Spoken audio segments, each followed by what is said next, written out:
तू एकटाच आला? एकटा म्हणजे? विमल भेटली का कुठं? नाही बुवा. ही गेली तरी कुठं? म्हणजे तशी मीच पाठवली तिला बापू मास्तरांच्या घरी. त्यांच्या मुली शुभदेचं लग्न 2 दिवसावर आलंय. दोघेही मालकत्री. यापुढे तिला शुभदेचा विरोध सोसावा लागेल या कल्पनेने ती थोडी विमुखली आहे. म्हणून मीच पाठवली तिला. म्हणून काय झालं? विमलने लवकर परतायला नको? हो, तेच तर म्हणते मी. 1 तासाभरात परत येते म्हणाली. 2 तास होऊन गेले, अजून परतली नाही. आज तुझे दादा यायचे आहेत मुंबईहून. हो ना, म्हणून तर धावत वळत मी घर टाकलं. दादांच्या घरी आम्ही गावभर भटकतो. हे जर दादांना कळलं तर हंजनाने पाठ फुलतील ते. बरं झालं बुवा, दादा यायच्या अगोदर मी घरी पडतो. आता ते काही माझ्यावर आढळणार नाही. अरे आले पाहुणे असणार जा आणि घेऊन ये तिला. नाही रे बाबा, मी विमलला आणायला गेलो आणि तेवढ्यात दादा आले तर आम्ही दोघेही घरी नाही हे पाहून ते अधिक संतापते. विमलला वाचवताना मी बरेच फुकटचा. सोप्याबरोबर ओलं जायला काय रे? तू फक्त तुझ्या जीवाला जपो, बहिणीची काही काळजी करू नकोस. पण आई, स्वतःचा जीव वाचवण्याची अक्कल विमलला असायला नको? तुझं आपलं नेहमी मुलीकडे ओढा. आम्ही म्हणजे कुणच नाही कुणाचे.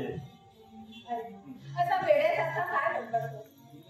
आईला सगळी मुले सारखीच असतात. तू जेवढं तुझ्या दोन्ही डोळ्यावर प्रेम करतोस ना, अगदी तेवढंच मी तुम्हा दोघांवर प्रेम करते. जा, पटकन जा आणि घेऊन ये तिला. शहाणा काळ माझा. आई तू म्हणजे अशी आहे? अरे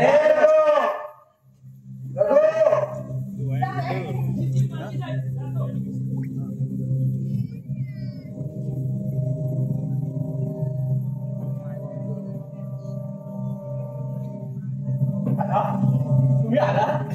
आमच्यासाठी काय आणलं? मी मुंबईला खरेदी करण्यासाठी गेलो होतो. मी गेलो होतो कोर्टाची केस लढवण्यासाठी हायकोर्टात. पुढची तारीख घेऊन आलोय मी. तू सुद्धा आता आलेला दिसतोस बाहेरून. नाही. कुठे गेला होतास तू? मी कुठे नाही. गडबडलास का? हा सुचत नाही वाटत. नाही मी वसुली करण्यासाठी गेलो होतो. अच्छा, उशिरा का होईना चांगली स्थाप सुचली. झाली वसुली? नाही. त्याचं काय आहे दादासाहेब? काही सांगू नकोस. आपला मुलगा आपल्या घरावर खोटं बोलतोय हे पाहून कुठल्याच बापाला आनंद होणार नाही.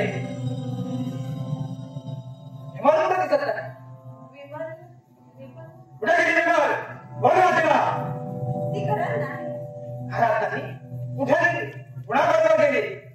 बापू मास्तरांच्या घरी शिवदेला भेटायला. मैत्रिणी बरोबर जाण्याची ही वेळ किती संधीचा वेळ. इनामदाराच्या मुलीला अवेळी घराबाहेर पडण्याची सवय केव्हापासून जडली? सवय कसली तर केवळ आजच पाठवलं मी तिला.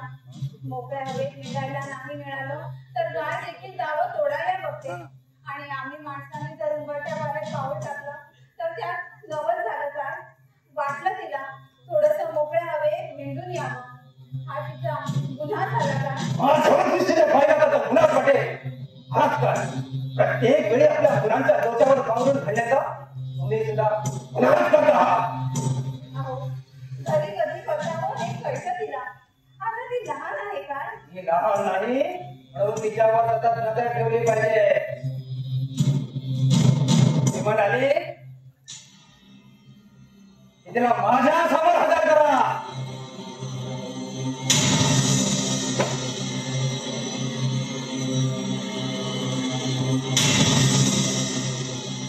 लोक वाईट करतात. आज विमलची मात्र धडगत नाही. अरे आता तरी जा आणि घेऊन ये तिला.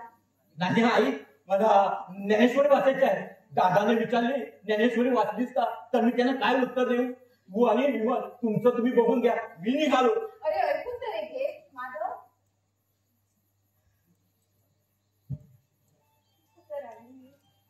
अजून नाही आली.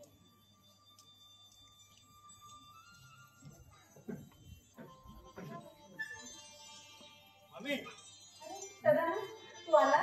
मी तुझीच वाट बघत होते. होतो की तुम्ही मला कळवलं होतं. तसं नव्हे रे, पण अजून विमल परतली नाही. मग असं म्हण की तू विमलची वाट पाहत होती. सदा मास्तर भाऊजींकडे जा आणि घेऊन ये तिला. बापू मास्तरकडे? विमल तिथं गेली? होय रे बाबा, शुभ दिन भेटायला. तिला म्हणावं तिथं दादा आले आहेत मुंबईहून. म्हणजे विमलच्या हळद हजर दिसल्यामुळे मामा साहेबांनी तुमची परिस्थिती घेतली दिसते. होय रे बाबा, स्वभावाला काही औषध असतं का? आम्ही असतातच. स्वभावाच्या जशा 3 अवस्था असतात तशा स्वभावाच्या पहिल्या अवस्थेत शरीर सुधारतो ना तसा स्वभाव नाही. आम्ही पहिल्या अवस्थेत आई बापाला, व दुसऱ्या अवस्थेत मास्तराला डॉक्टरची भूमिका करावी लागते. पण रोगी जातो 3ऱ्या अवस्थेत. सांगत मामासाहेब गेले आहेत 3ऱ्या अवस्थेत. आम्ही मी जर मामांचा मास्तर असतो ना तर त्यांचा स्वभाव नक्कीच सुधारला असता बघ. हो, म्हणजे आत्याबाईंना मिशा असत्या तसंच ना. हे बघ, आता तू उगाच रेंगाळू नकोस. लवकर जा आणि घेऊन ये तिला. का? तिला यायला जर आता विमानाला इथं अधिक वेळ झाला तर मामा साहेबांच्या हंजरचे वर तिच्या पाठीवर उमटतील. एवढेच ना.